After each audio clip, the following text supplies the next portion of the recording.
Hello everyone and welcome to my General Hospital Today channel. I hope everyone is having a wonderful day. Before we begin, please hit the subscribe button and give this video a thumbs up. Jason is free while Cyrus's arrest warrant is postponed. According to Tuesday, February 18th General Hospital teasers, Jason Morgan got away with it because Cyrus Renault's arrest warrant was postponed. This is how Tuesday's GH episode unfolded around Elizabeth Baldwin's horrific guest. Trina Robinson appeared amused by Kai Taylor's exaggeration of the club's grandeur, and his admission that he utilized shady tactics to get entry to the Savoy. After a while, Trina said that she had visited the location previously because her father owned it. Since Maxie Jones wasn't feeling well, Damian Spinelli filled in and played Cupid for her. As a result, Spinelli presented the alluring deception model that Maxie had in mind to Lucas Jones. Brad Cooper drowned his sorrows and raged with anger around Lucas and Gunther, who appeared to have a spark. But in the end, Lucas acknowledged that he wasn't ready and hadn't gone on a date in a while, so Gunther understood and advised calling him when things changed.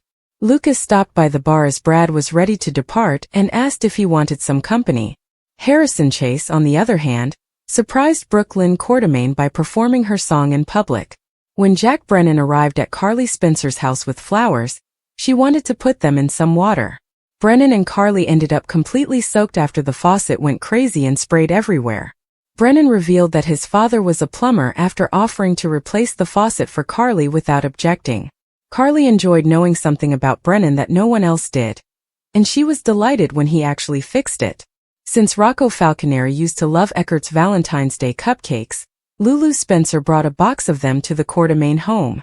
But since she had no idea what Rocco enjoyed now that he was a young guy, Lulu began to worry that it was a stupid idea. Dante claimed that a few years ago, he attempted to get Rocco the same cupcakes, but they only made him miss his mother. Lulu felt horrible for ignoring Rocco while she was away, putting herself in danger for Charlotte Cassadine, but now that she was awake, things were different. Dante essentially told Lulu that he was still a fantastic mother after deciding that he had been too harsh on her in the past. Lulu and Dante got into a light-hearted argument after he took one of the cupcakes for himself. As the moment became intense between them, Lulu used a napkin to wipe the icing off Dante's chin. Lucky Spencer met Tobias, the boyfriend of Aiden Weber, at Elizabeth's house. Aiden drew his mother aside and said they could stay if she needed help with Lucky, even though he and Tobias were leaving for a skating tournament. Liz maintained that she was all right and that she would consume the Valentine's Day cake that Aiden had prepared for her. Elizabeth made a joke about Aiden volunteering to be their chaperone once she and Lucky were alone. Liz reassured Lucky, though, that she didn't require his protection, and that she would let Aiden know that. They kissed tenderly after Lucky declared that Elizabeth was just as beautiful as they had been when they first met. Liz discovered that Lucky had forgotten the piece of cake she had wrapped for him before he departed. Elizabeth hurriedly answered the door when someone knocked, assuming Lucky had come back for the cake. Liz appeared frightened since a frightening Cyrus was standing outside instead. Felicia Scorpio helped Max Scorpio when he battled a severe migraine that appeared to have been triggered by seeing Jason and Sasha Gilmore Corbin kiss. Although Anna Devane told Jason in the interrogation room that she could no longer keep him, she cautioned him against pursuing Cyrus, since she now had enough to arrest him. Anna was concerned about how it would appear if Jason killed Cyrus and got away with it because she and Jason had grown to trust each other. Regretfully, Anna was informed over the phone that she would not be able to obtain Cyrus' arrest warrant until the next morning. Jason, who expressed gratitude for Anna's friendship and never really responded to her about his plans for Cyrus, was not pleased by that news. We'll provide more predictions about the chaos that lies ahead because General Hospital spoilers indicate that Cyrus is going down in one way or another. The 5-step guide to fixing issues, along with your opportunity to evaluate the performance. From its burgeoning reunion of Lucky and Liz to the casting of Chemistry Machine saw Andy Wilson as Isaiah to the chef-kiss duo of schemers Ava and Rick, there are many reasons to enjoy General Hospital these days. However, the show must address a few aspects that require adjustment as quickly as possible. To put it briefly, they are: 1. Cyrus' murderous rampage. Having a character who is constantly killing people raises the stakes on a daily basis. However, the tale needs to make sense and it doesn't at the moment. The authors must explain Cyrus's acts so that we say, "Oh, now I get it," rather than, Oh, you've got to be kidding me. When the mobster-turned-holy roller eventually gets his fair desserts. 2. The separation. Was anyone pleased that Sasha and Cody were split up as cousins by General Hospital? Is there a hand signal? Nobody? That's what we believed. Therefore, the sooner Holly and Robert are brought back to the canvas to show that the two would-be lovers aren't actually related, the better. Cody is currently reversing all of the gains he achieved when he took on the role of Sasha's defender. ABC broadcasts General Hospital Monday through Friday, including episode 15565. Maurice Bernard and Eva Lou. 3. Persona non grata. We have no problem with people changing, developing, and getting better. But as far as Natalia is concerned, we don't buy it. She kept Blaze in the closet her entire life, destroyed her career by coming out as a fervent homophobe, and was rewarded with a career and a frontrunner boyfriend. One day we could forgive Natalia, but she must earn it first. 4. The factor of ick. No one is actually cheering for Willow and Drew. It is okay. Having all of Port Charles' venom directed at them is entertaining. However, the show must devise a solution for the lovers as their romance blows up in their faces. Let Drew be a new villain if he's going to be shady now. Give up acting like he's a nice guy. Perhaps it's time for Willow to take a cue from her late sister Nellie and go dark. General Hospital. Episode 15051. ABC broadcasts General Hospital Monday through Friday. Chloe Lanier, Cynthia Watrous, and Caitlin McMullen. 5. The baby boom of Brooke Lynn. In order to make Geo the son that Brooke Lynn gave away as a teenager, the authorities must create a purpose for the story. Since that happened so long ago, it's not like it would be a deal-breaker for her and Chase. When Dante found out he had a child all those years ago, he would be thrilled, but he would only give Geo a hug. The plot lacks a why, but it has a what. I hope the reason will become clear as soon as possible. Is Elizabeth, Cyrus' most recent victim, dying after being rushed to GH? According to General Hospital spoilers, Cyrus Renault is going to attack Elizabeth Baldwin this week. Cyrus is threatened by Elizabeth, and will attack her now that he believes she is investigating his involvement in the Digitalis murders. He'll probably wait until Liz is by herself before attacking, and he'll surprise her when she least expects it. Will he find a way to get her into the hospital so he can do her in? Or will he just give her a Digitalis injection on the spot? We assume that Cyrus will take any necessary steps to permanently get rid of Liz, because he doesn't want her to live. Attack on Elizabeth Baldwin by Cyrus Renault with the intent to kill her. Cyrus has a definite goal. Before Elizabeth reports him for Cyrus's involvement in the Mercy killings, he must kill her. Elizabeth will be attacked by Cyrus when he unexpectedly shows up at her house. He will pursue her with a knife or a rifle, or he might even stab her with a needle, knocking her unconscious. Fortunately, Spencer will come to her aid quickly, but it could be too late. Liz's deceased body will be discovered by Lucky, who will take her to General Hospital immediately. Is he going to get her to GH in time? Elizabeth Baldwin is nearing death. When doctors Portia Robinson, Terry Randolph, and Isaiah Gannon tell Lucky that Elizabeth is close to death when she is taken to General Hospital, Lucky will be distraught. Knowing that Cyrus is at fault, Lucky will want to pursue him. When Cyrus learns that Elizabeth is barely surviving, he will be furious. He now has no option but to travel to GH and complete the task because it was not part of the original plan. In the end, Lucky is aware that Cyrus will eventually appear to ensure Elizabeth's death. Elizabeth is already on the verge of meeting her maker, so Lucky will wait for him to arrive and assault Cyrus before he reaches her. Who will win the battle between Lucky and Cyrus for the Digitalis syringe? How do you feel? What are your thoughts? Do you believe Elizabeth will be attacked by Cyrus? Do you believe Liz can be saved in time by Lucky? Can Cyrus be stopped by Lucky? Brad and Lucas Bond, Cyrus vs. Liz. Chase admits Lulu's battle. General Hospital spoilers indicate a sneak peek for Wednesday, February 19, 2025, has been made public. It depicts a horrific face-off between Elizabeth, Liz Baldwin and Cyrus Renault. Brad Cooper and Lucas Jones are still getting back in touch. Harrison Chase needs to come clean. Additionally, Brooke Lynn Quartermain receives a reality check from Lulu Spencer. Let's talk about what will happen in today's ABC soap opera episode as you continue reading. Comparing Liz Baldwin and Cyrus Renault. The preview film shows Cyrus arriving to Liz's door on Wednesday, February 19th. Without a doubt, the scene will be horrific. Cyrus was just seen by fans getting a syringe ready. Anna Devane is unable to obtain the arrest warrant until the following morning, even though Cyrus is being surrounded by walls. Liz now seems to be trying to avoid Cyrus when she opens the door to see him. Cyrus tells Liz in the teaser video that he's worried this cannot wait.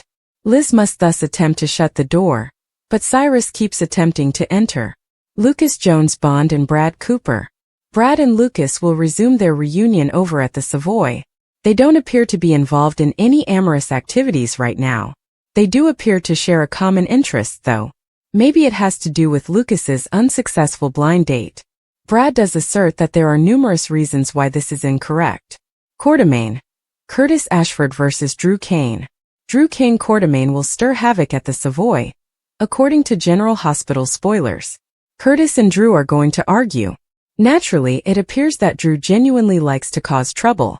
Willow Tate Corinthos may finally turn around if she witnesses Drew's inappropriate actions. Curtis did reassure Portia Robinson at one point that they don't want Drew to spoil their special evening. February 19, 2025, Wednesday. Emma Drake will likely seek Jocelyn Jacks for assistance at Bobby's. Jocelyn, though, is curious as to how all of this relates to aiding Emma. Dante also encourages Chase to discuss his problems. Chase may now finally share the findings of his fertility test with Dante. BLQ is slammed by Lulu elsewhere. Brooke Lynn is shocked when Lulu informs her that she is to blame if she isn't getting what she wants. Keep an eye on things because this can make BLQ feel more guilty. Jason walks free as Cyrus' arrest warrant delayed. In a dramatic turn of events that has captivated the public and legal experts alike, Jason, a central figure in a high-profile case, has been released from custody, while Cyrus, another key individual, faces an unexpected delay in the issuance of his arrest warrant. This development has sparked widespread debate, raising questions about the fairness and efficiency of the judicial system, the influence of power and privilege, and the broader implications for justice and accountability. The case, which has been unfolding over several months, has drawn significant media attention, with each twist and turn scrutinized by the public and legal analysts. The latest chapter, Jason walking free as Cyrus's arrest warrant is delayed, has only added to the intrigue and controversy surrounding the matter. The background of the case. To fully understand the significance of Jason walking free and the delay in Cyrus's arrest warrant, it is essential to delve into the background of the case. The story began several months ago when allegations of financial misconduct, fraud, and conspiracy surfaced against Jason and Cyrus, two prominent figures in the business world. Both individuals were accused of orchestrating a complex scheme that allegedly defrauded investors of millions of dollars. The case quickly gained traction, with law enforcement agencies launching a thorough investigation. Jason, a well-known entrepreneur with a reputation for innovation and success, was initially seen as the mastermind behind the alleged scheme. His arrest earlier this year sent shockwaves through the business community, with many questioning how someone of his stature could be involved in such activities. Cyrus, on the other hand, was portrayed as a key accomplice, leveraging his connections and influence to facilitate the alleged fraud.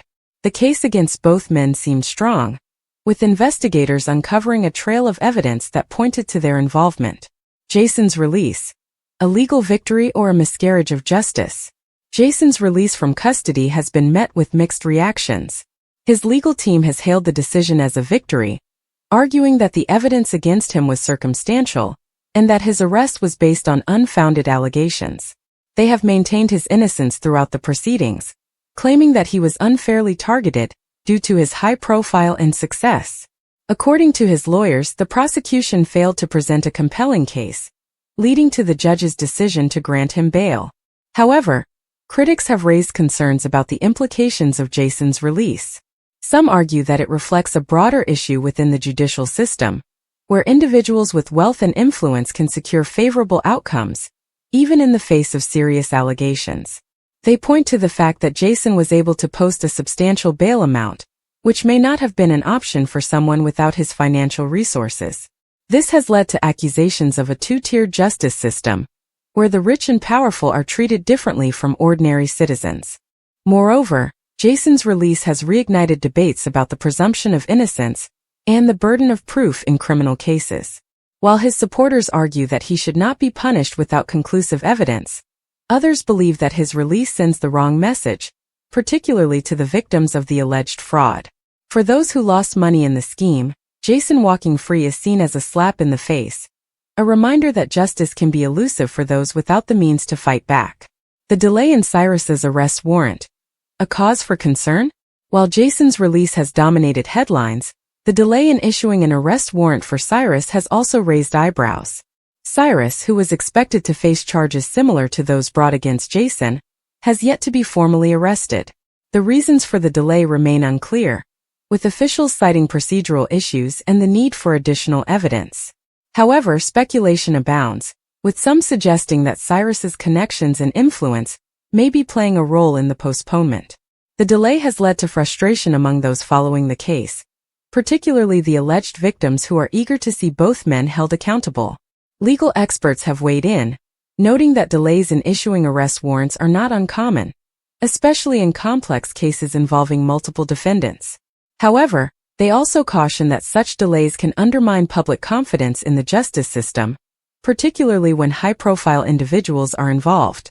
Some have drawn parallels between Cyrus's situation and Jason's release, suggesting that both cases highlight the challenges of prosecuting wealthy and influential individuals. The perception that the wheels of justice turn more slowly for the powerful is a persistent issue, one that has been exacerbated by recent developments in this case. As the delay in Cyrus's arrest warrant continues, questions about fairness and accountability are likely to persist.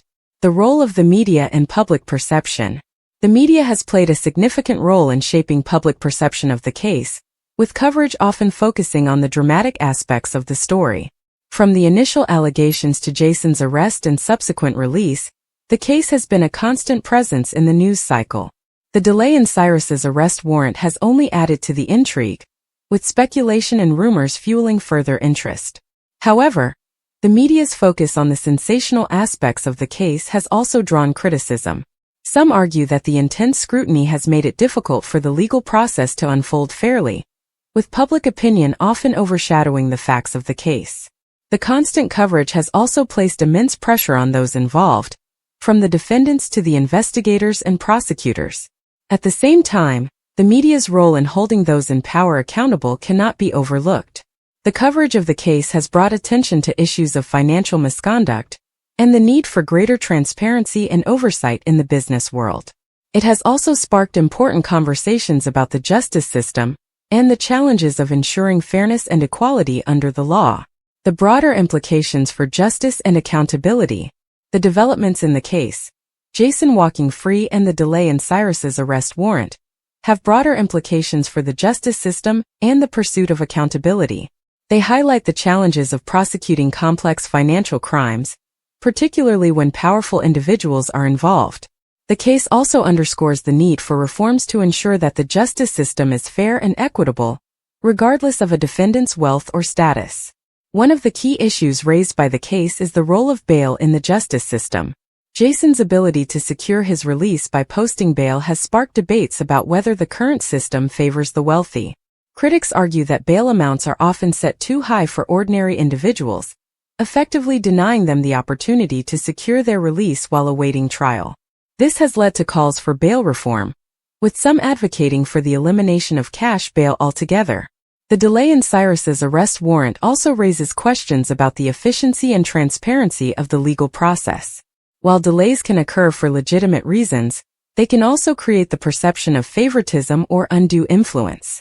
Ensuring that the legal process is both fair and efficient is essential to maintaining public confidence in the justice system. The human cost of financial crimes. Amid the legal drama and media frenzy, it is important not to lose sight of the human cost of the alleged financial crimes at the heart of the case. The victims of the alleged fraud, many of whom lost their life savings, are the ones who have suffered the most. For them, the case is not just about holding those responsible accountable. It is also about seeking justice and closure. The emotional and financial toll on the victims cannot be overstated. Many have been left struggling to rebuild their lives, with some facing financial ruin. The delay in bringing Cyrus to justice has only added to their frustration and sense of helplessness. For these individuals, The case is a painful reminder of the devastating impact of financial crimes and the need for stronger protections for investors. The path forward. As the case continues to unfold, there are several key questions that remain unanswered. Will Cyrus eventually face charges? Or will the delay in his arrest warrant lead to his exoneration? What impact will Jason's release have on the overall case? And will he ultimately be cleared of all charges? And perhaps most importantly, what lessons can be learned from this case to prevent similar situations in the future? One thing is clear. The case has exposed significant flaws in the justice system, from the role of bail to the challenges of prosecuting financial crimes. Addressing these issues will require a concerted effort from lawmakers, legal experts, and the public. Reforms aimed at ensuring fairness and accountability must be a priority, as must efforts to provide support and restitution to the victims of financial crimes. In the meantime, the case serves as a stark reminder of the complexities and challenges of the justice system. It is a system that must balance the rights of the accused with the need for accountability, all while navigating the often murky waters of power and influence. As Jason walks free and Cyrus's arrest warrant is delayed, the pursuit of justice continues, with the hope that, in the end, fairness and accountability will prevail. Conclusion. The case of Jason walking free as Cyrus's arrest warrant is delayed is a complex and multifaceted story that touches on issues of justice, accountability, and the influence of power and privilege. It is a story that has captivated the public and sparked important conversations about the fairness and efficiency of the legal system. While the ultimate outcome of the case remains uncertain, one thing is clear. The pursuit of justice is a challenging and often imperfect process, one that requires constant vigilance and a commitment to fairness and equality for all. The 5-step plan to fix what's broken, plus your chance to grade the show. In today's fast-paced, ever-evolving world, it's not uncommon to encounter systems, processes, or even relationships that feel broken or dysfunctional.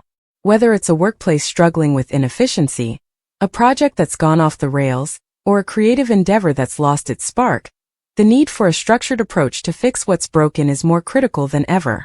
Enter the 5-step plan to fix what's broken, a comprehensive, actionable framework designed to identify, analyze, and resolve issues effectively. But this plan isn't just about fixing problems. It's also about engaging stakeholders, fostering collaboration, and creating opportunities for feedback. That's where your chance to grade the show comes in. A unique opportunity for participants to evaluate the process, share their insights, and contribute to continuous improvement. Together, these two elements form a powerful toolkit for transformation and growth. In this 2,000-word exploration, we'll dive deep into the 5-step plan, breaking down each stage to understand its purpose, methodology, and potential impact. We'll also examine the importance of feedback through the grade the show component, highlighting how it enhances accountability, transparency, and collective ownership.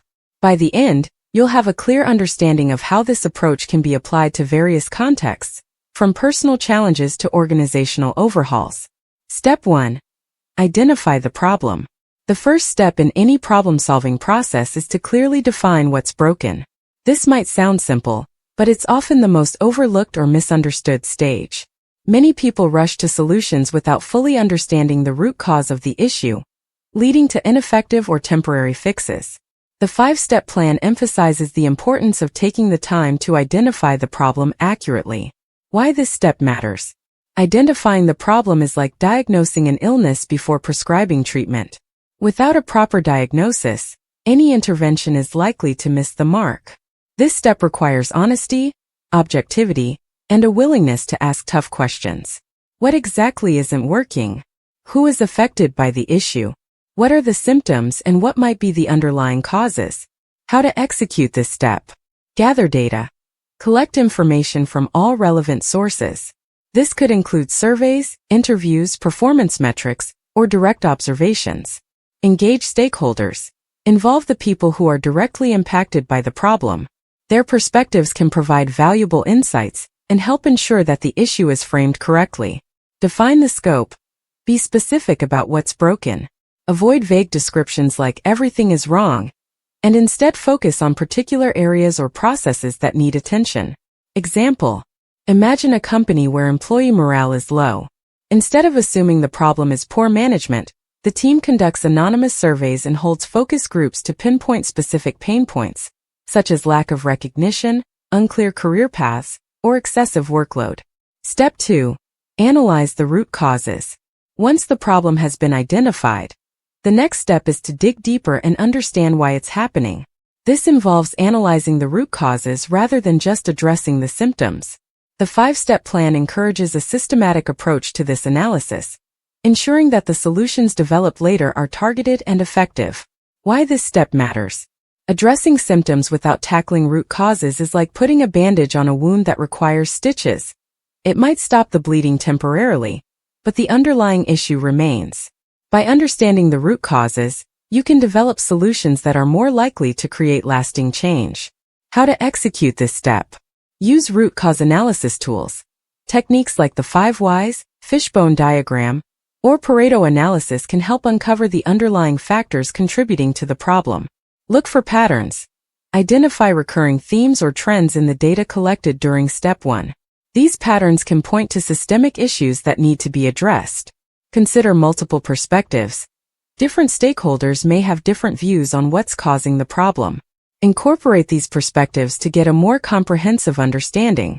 Continuing with the low employee morale example, the analysis might reveal that the root causes include a lack of communication from leadership, inconsistent performance feedback, and limited opportunities for professional development. Step 3. Develop a solution. With a clear understanding of the problem and its root causes, the next step is to develop a solution. This is where creativity, collaboration, and strategic thinking come into play. The 5-step plan emphasizes the importance of designing solutions that are not only effective, but also feasible and sustainable. Why this step matters. A well-designed solution addresses the root causes of the problem, while considering the practical constraints of the situation. It also ensures that the solution aligns with the broader goals and values of the organization or individuals involved. How to execute this step. Brainstorm ideas. Encourage open, judgment-free brainstorming sessions to generate a wide range of potential solutions. Evaluate options. Assess the feasibility, impact, and potential risks of each idea. Use criteria like cost, time, and resources to narrow down the options. Create an action plan. Develop a detailed plan for implementing the chosen solution. This should include specific steps, timelines, and responsibilities. Example. To address low employee morale, the company might decide to implement a new recognition program, establish regular one-on-one meetings between employees and managers, and offer more training and development opportunities. Step 4. Implement the solution.